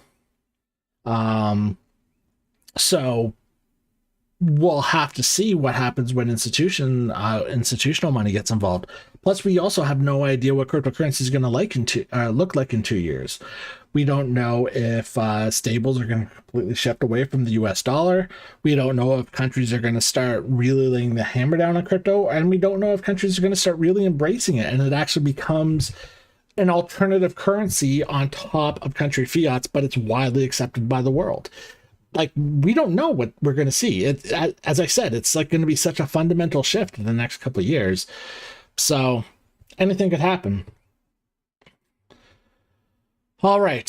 So one more thing I wanted to talk about before we start winding down was you were asking me about this, Bijan, about Matic and how I was seeing it in terms of it replacing, or not necessarily replacing, but being on par with some of the other major potential payment networks that are out there now. So like DOT and AVAX and all that sort of stuff. And I kind of gave you a short answer on the Discord about it. But in regards to Matic, as far as all the new functions that it has, the partnerships that it has, all the development that's being done on it, I like it as a platform. I think it could do well. I think it will be around for a long time. It is part of my investment portfolio plans. So I plan on holding Matic, and I plan on holding Matic for a long time. That being said, we have heard so many networks, so many currencies, so many things over the last, let's just say the last 6 years, since 2017, when people really started taking an interest in crypto. And none of those things have come to fruition. How many Ethereum killers have we heard about before? How many Bitcoin killers have we heard about before? How many networks have released that were supposed to be the next greatest thing on the face of the earth? And a lot of them are still around. They still exist. They still are working. But their potential that gets sold to people never comes to fruition. Now, that doesn't mean Matic can't do. With all the changes that it's made over the last little while, that doesn't mean it can't become a massive powerhouse. I'm just saying that we've heard all of this before.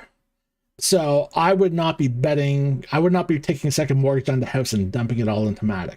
But I definitely like the coin enough to have a piece of it, just in case. I mean, that's really all I can suggest. But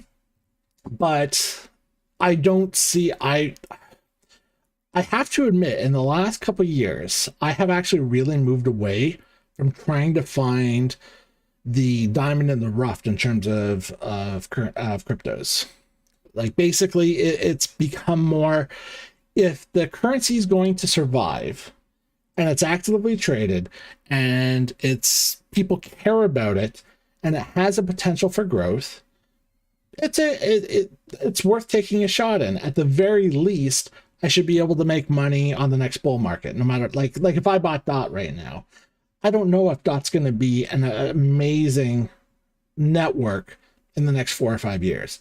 But I guarantee you, if DOT is still around by the time we have our next bull run, even buying it at its current prices, which I think is what, about $7, $6.18.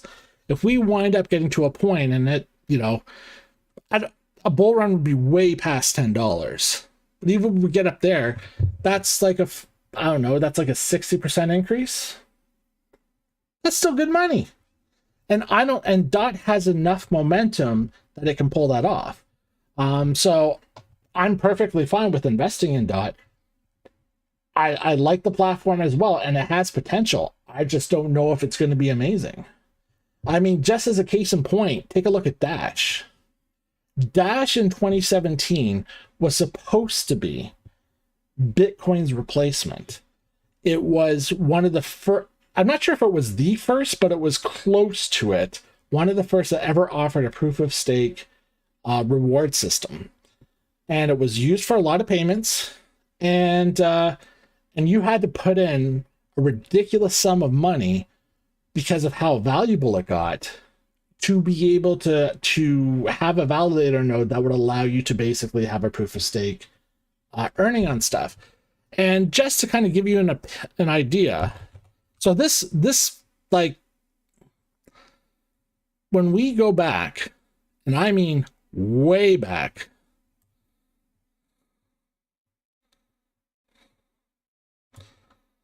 and this is actually not even far enough, because that's only to 2019. Let's see if we can find it, because Binance really actually came around at that point. Let's check. Well, Bittrex was around 2017. Look at this. Early 2018, Dash had, so this was just shortly after the 2017 crypto market had burst. So we had hit crypto winter by this point, or at least the start of it, when people were still kind of in denial about it. But we got as high as like $1,600. And it jumped up from about 300 from November 2017 to 1,600 in February. That's how big of a coin it was. And people absolutely loved it. And they thought it was going to be massive. And it is nothing now. No one gives a fuck about that. Like, there are still some people with it. Obviously, it is still traded. But that's just not doing anything. I have never heard of any innovations that they've done over the last few years. And there's nothing to say that most of these other currencies won't be exactly the same, including things like FTM, including things like AVAX.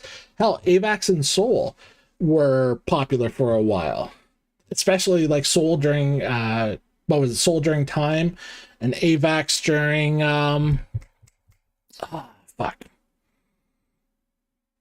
can't remember. But regardless, like those networks are they still exist and they still have a ton of potential, but they're not the powerhouses people think they are. People get caught up in the hype and they wind up being worth a whole bunch of nothing in the grand scheme of things. So as far as Matic goes, I mean, when I look at, let's see if I can pull this up. Just give me 1 second here, because I know what you were showing me. I know you showed me the video. All right, so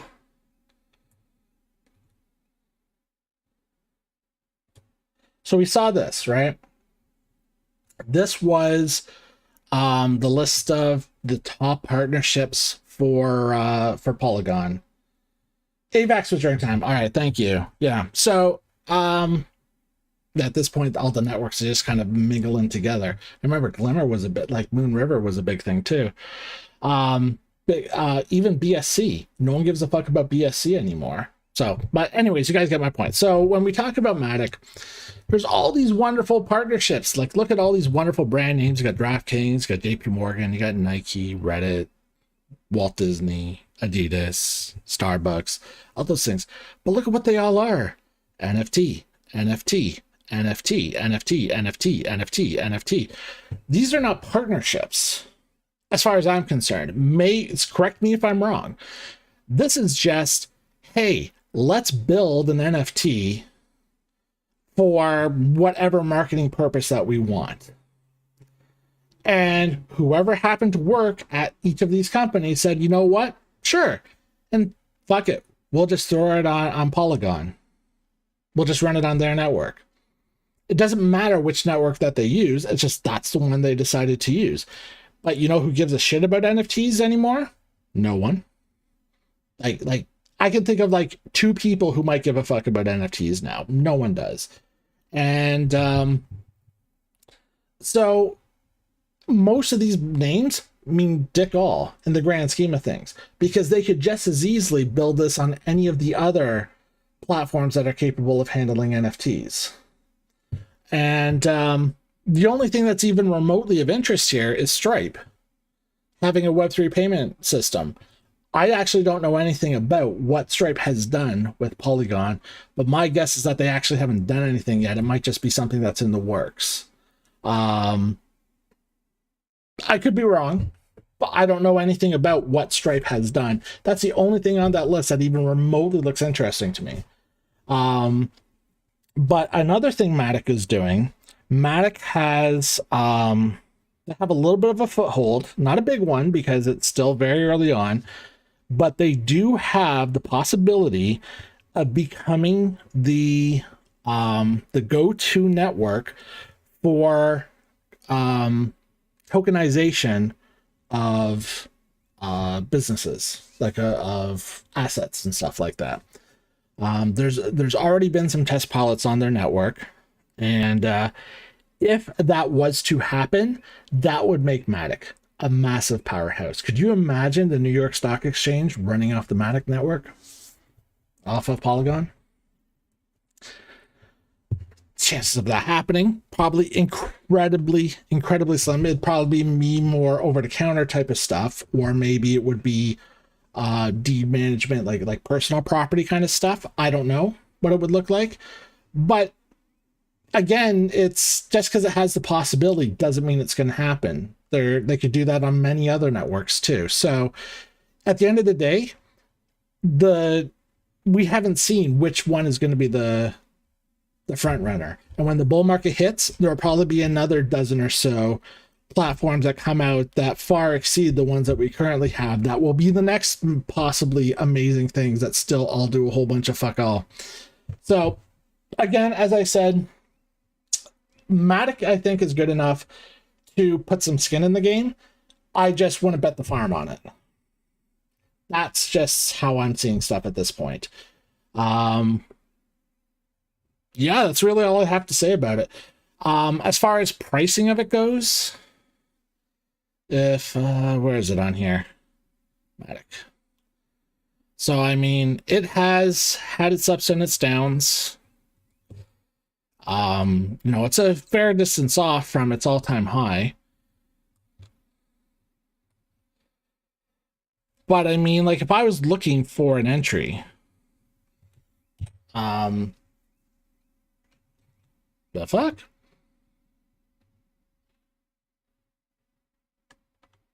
Let's try one again. All right, so trading view sometimes. All right, so if I was looking at an entry here, I mean, I don't see much to work with. I would have to see, like, if I was looking at this just from using the market maker method, the only DC entry of value, bloop, is right there. And then, of course, you can work your way down to around this area. But basically, I'd be looking to start DCing, probably right around where I marked off this DCA line. We've probably had this discussion months ago talking about this stuff, and I was pointing out this is kind of where I would start buying into it. And my guess is that we'd probably make our way down here, at least. And then this would be where the majority of my pot intended for Matic would wind up getting bought in, with a little bit of extra set aside just in case we happen to move down further. So we got a long way to go. Like, you're talking, it's got to lose, like, what is that, about 70% of its value, 75% of its value? All right, so roughly 60 to like 75% to hit that circle. So it's got a ways to go, but it could absolutely do it. If we actually have the recession that's being expected in the US right now, we have a proper Bitcoin pullback, which people are on the fence about, but is still very much a possibility. And I'm not talking a pullback to 26K. I mean, like, getting back like below 20. We could see these levels again. And that would be our last chance to fill our bags before we start moving back up at some point. Still could be months, even years off, but it will be one of those things where you can brag about it 2 or 3 years from now. But yeah, I'm not DCing into anything yet, not in the alts. The only thing that I'm buying into right now is Bitcoin, and we're running out of time, so I'm not going to get into the stuff now, but I'm just going to toss this at you guys, because I know you guys have had me bragging about grid bots for the last little while, which, since it's such a simplistic system and it's something most people roll their eyes at, I'm just going to throw this out there, that if you're in a situation right now where you're like some people, we won't name names here, but where they have been pissed because they have not been in the market, but they're also afraid that they're going to buy in and then prices are just going to absolutely plummet on them, a grid system actually makes a lot of sense.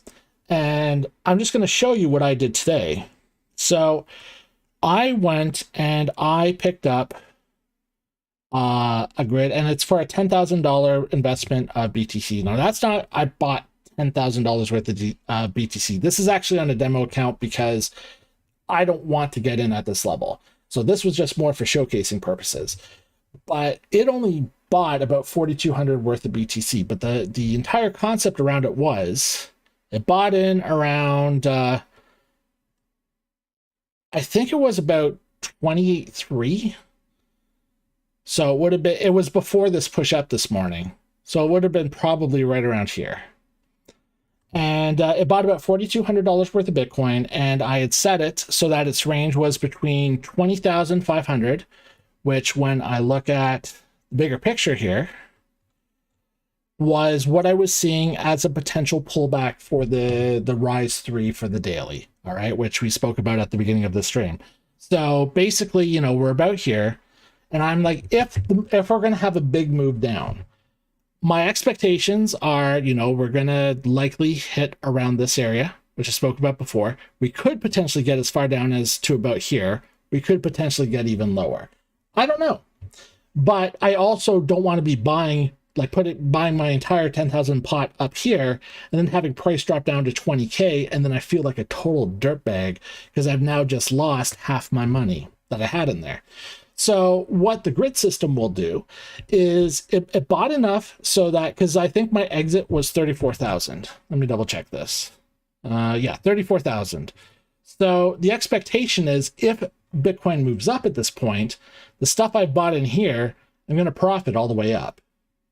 So I'm expecting this move to happen at some point. I don't know if it's going to move down first. I don't know if it's going to keep going sideways, whatever. But at some point, I'm expecting it to get here, maybe in the next half year.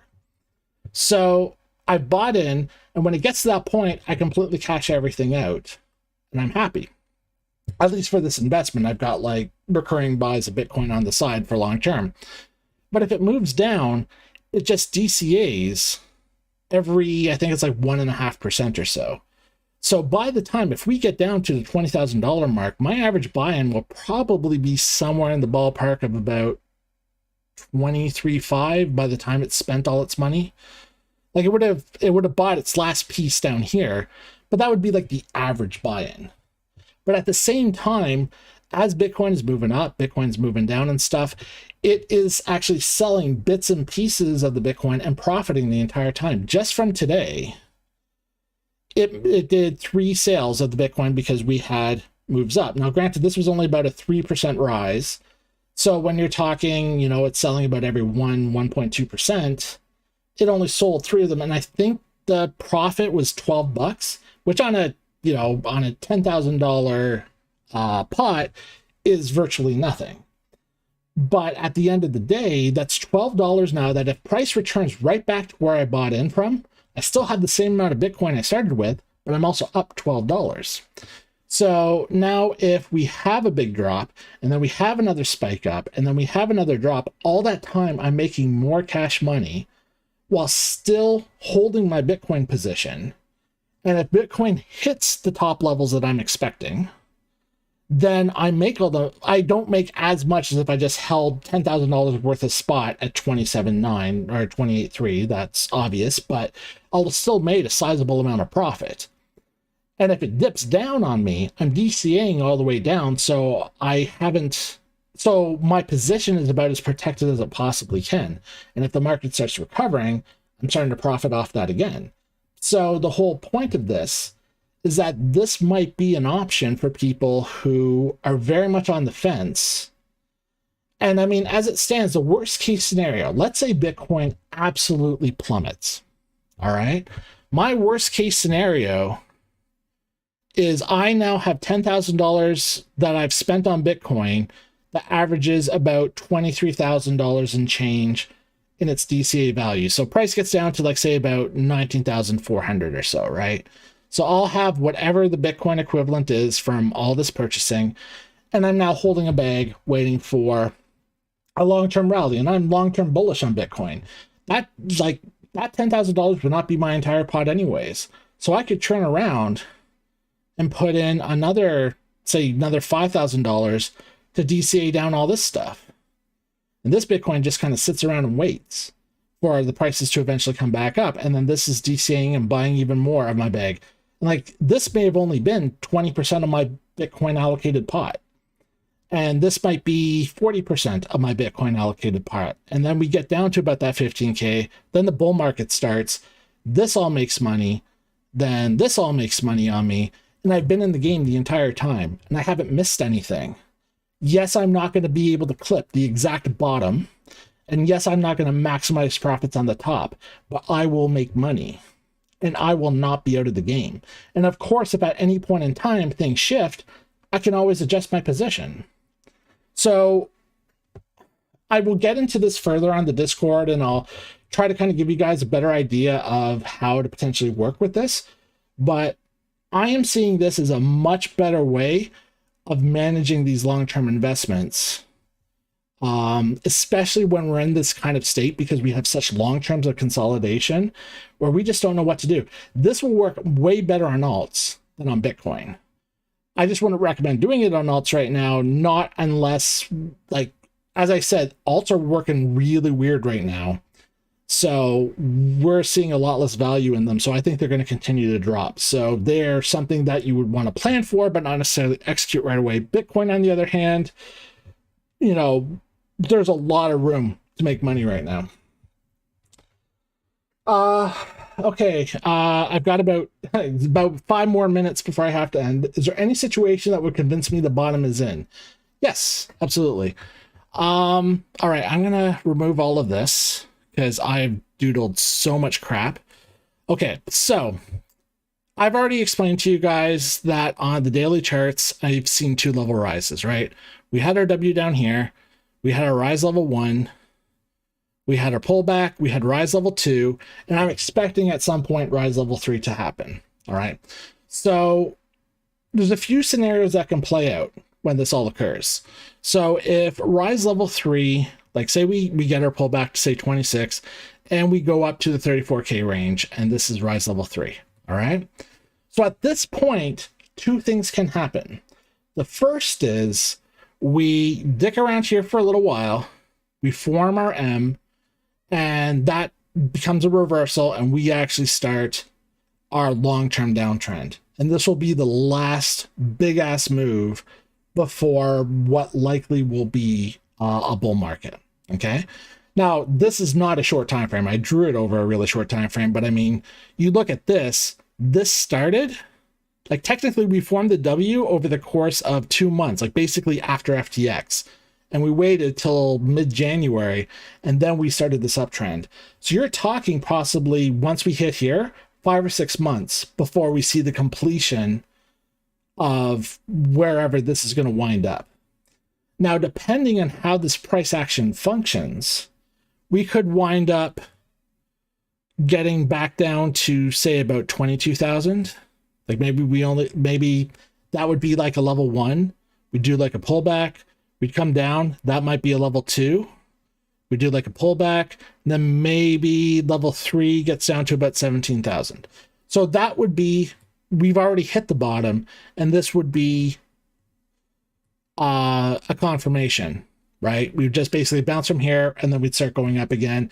And 17,000 is your last shot at getting stuff in. And it could be lower than that, higher. I'm just spitballing here, but we could see that. The other option is we don't go down. One of the things a market maker can do, they get up to here and they look at price action and they go, well, we have a lot of people that are putting in longs starting at around here, but we have a ridiculous number of people expecting it to be shorted. Like, everyone's expecting a drop because the TradFi is dying. The US economy is in the shitter. Everyone expecting crypto to tank. So they may do a little bit of a pullback here and keep fucking with the longs and keep increasing these positions, right? And so people are constantly putting in more and more shorts. They may come up, they may come down, they may come up, they may come down, and just more and more people are just expecting shorts. And the longs keep getting wiped out. And then they go, all right, you know what? People are super fucking bearish because of how bad the rest of the world is right now. Fuck it, let's keep going. And then all they do is they start another 3-level rise on the daily, which would be another 5 or 6 months of uptick. So we could wind up, these are guessable numbers. I'd have to look at the vectors way back in the day. But I mean, we could like do another 3 levels up and constantly be fucking up all the bearish people. We get this little pull up, and then people would go, well, we hit 40K. It is time for a massive pullback, right? And they just say, fuck it, and they just keep going. That's exactly what they did here. when they did this first rise up, or this first group up in January, how many people did we know was like, this was a 40% move up, it's got to pull back, it just has to.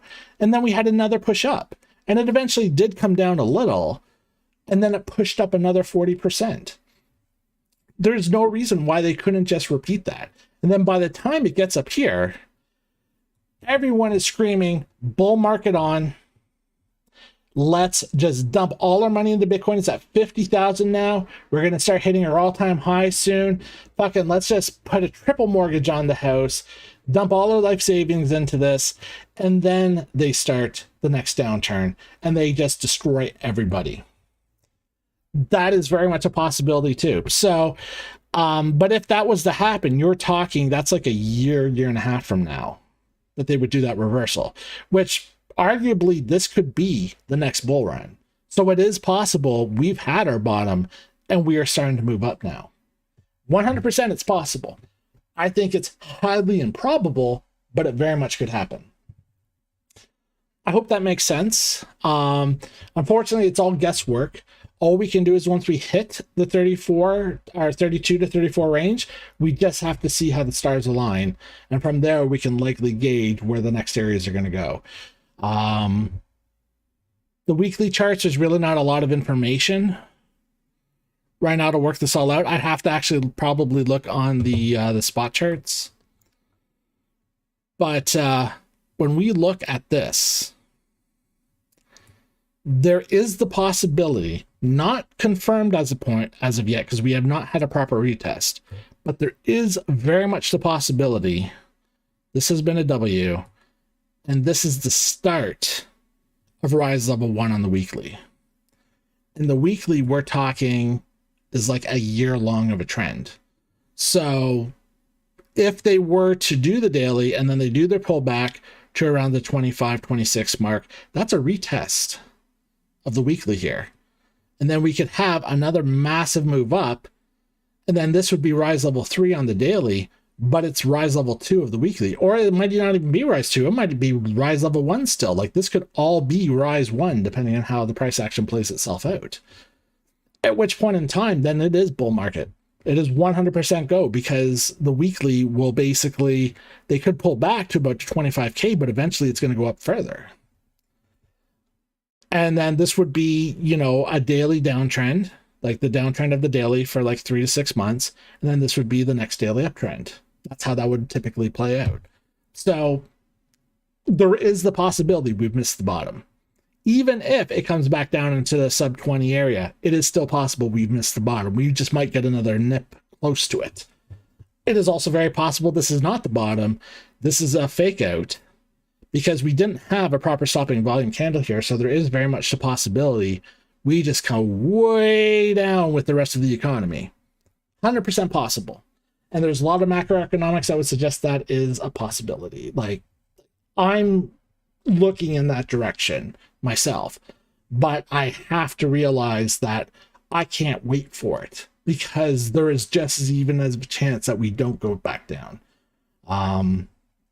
So we'll just have to see how it plays out. The volume is dire. Well, you have to remember, volume here, the weekly just started, right? Like, this is like the first day of, like, we're in the first 24 hours of the next weekly candle. And yes, it has died down here, but it did that here too. It's just, that's how, after big moves, that's what happens. Volume slowly dies out. Like, people get interested from a big move. They do shit for a while, and then after enough consolidation, everyone just says, fuck it, I'm going to wait for something to happen before I lose more money. Then something happens, volume all increases, and it starts dropping again, then it gets pushed back up. So basically, when the market maker does their big moves, it's because people are bored out of their fucking mind, but will not commit to trades anymore. I was saying that's what they were going to have to do at the end of December, because when we look back here, you saw how dead volume was. Like, it was just a whole lot of nothing. And I said in December that likely the market maker would have to make a big move. It didn't matter whether it was up or down. Like, I wasn't sure which direction it was going to go. But they would have to make a sizable move to get Bitcoin in people's minds again. And sure enough, that's exactly what those fuckers did. And then they continued it going for like a month. So then everyone suddenly became bullish on Bitcoin again, and they've just been fucking people over since. The volume is the one thing the market makers can't make? Absolutely. And that is why we use that as our way of determining how the market makers are functioning. Most of this stuff, the market makers still do stuff within these times on the lower time frames, but a lot of this move happens from retail. And that's where you get a lot of the social engineering coming into play. Like they started this move. Like if we look at the candles today,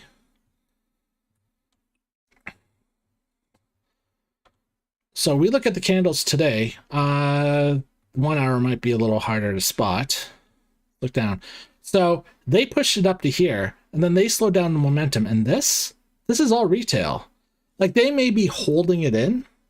Like they may have a certain range they want to keep things, but this trickle up, that was retail. This push down was likely retail. Like this is all just the market responding to things going on. The market makers done their job. So now they just have their bots to just kind of keep things in check until the market's over at this point. So they've done their damage for the day. And then at this point, when it gets close to Asia, they'll kind of reassess where things are, and then they'll just start the whole thing over again and decide where's the best way we can screw people over. So yeah, they start it, and then retail follows through. And they just let retail do what retail's going to do until it gets to the price point that they want. And right now, they're just wanting to hold the price, so retail can't do much of being squeezed. But in any case, we've been talking now for just over 2 hours. So I think this is going to be a good time to call it for today. I want to thank you all for hanging out with me. My voice is getting hoarse at this point. So we'll call it. If you have more questions or you want to talk about any of this, just reach out to me on the Discord and I'm happy to talk with you guys more. I'm going to try to see if I can find that article about CBDCs and whether or not they're constitutional and stuff like that.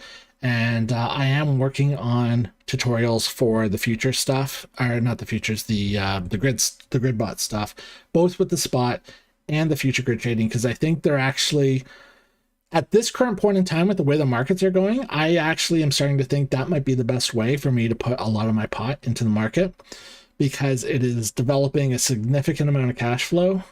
And especially when you're talking the spot trades, it's allowing me to, it will allow me to position myself in the market to be actually able to ensure if we are on an uptrend, if we're in like a mini bull market or whatever, that I will still get a piece of that. And if it does go sour and it does go in the wrong direction, I'm just going to DCA buy all the way down anyways. And all it means is it just takes me longer to see my profit. But I think we've all agreed, doesn't matter what level you're buying Bitcoin at right now, you know, give it 2 or 3 years with the way we all think about it, we're still going to be happy with what we've managed to accumulate. The only thing that's stopping us right now is because we're all greedy fucks. So we're like, why would I want to buy it at 29,000 when maybe it goes down to 20,000 and I can buy 50% more Bitcoin with the same amount of money? So I get it. And I've been doing the exact same thing. Like I'm sure Tim even remembers, if he's still in here, I called that 15.6 all the way down here.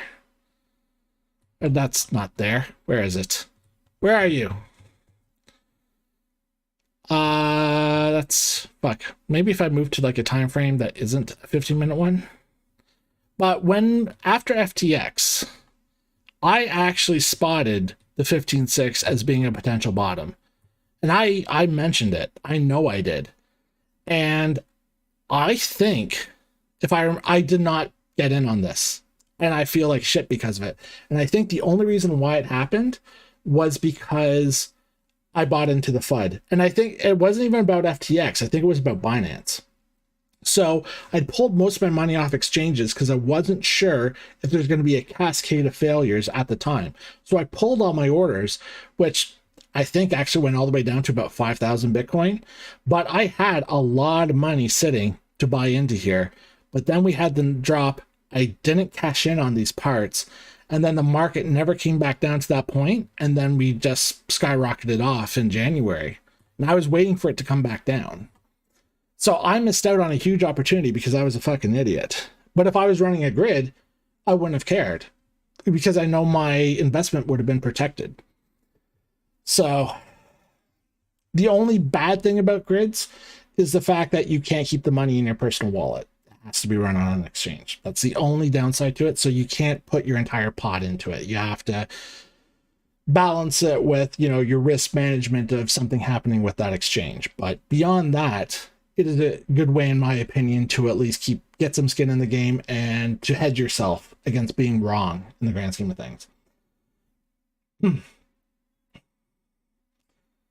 That's actually not true. Bijan, Annie did as well. She saw the same level I did, and she bought into it. She was bragging about it the other day. She had something like, she had to actually close out her contract because she bought it was a quarterly futures contract, which closed out at the end of March.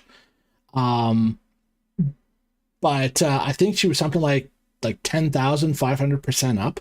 It was like a ridiculous percentage. And she's not a person that goes in like 100x leverage. So it's not like that was just an inflated number because she used super amounts of leverage. That was just because it's, you know, it's gone from 15,000 to almost 30,000 when she had to close it. So yeah, and I could have been right there with them, except I got scared about the whole situation with Binance because I'm a fucking idiot. So all I get to do is say, see, I could have totally done it. My TA was right. We'll just say my timing was wrong. I mean, that's the standard excuse people use, right? But in any case, we're going to call it for tonight. Thanks again, guys, for hanging out with me. I appreciate you guys conversing with me and stuff. I know there was a lot of information to digest today. I'll definitely want your feedback in regards to the format. If there's anything you think I could change to improve it and stuff like that, I'll take any and all advice, and I'll talk to you guys on Discord. Thanks so much for hanging out with me today.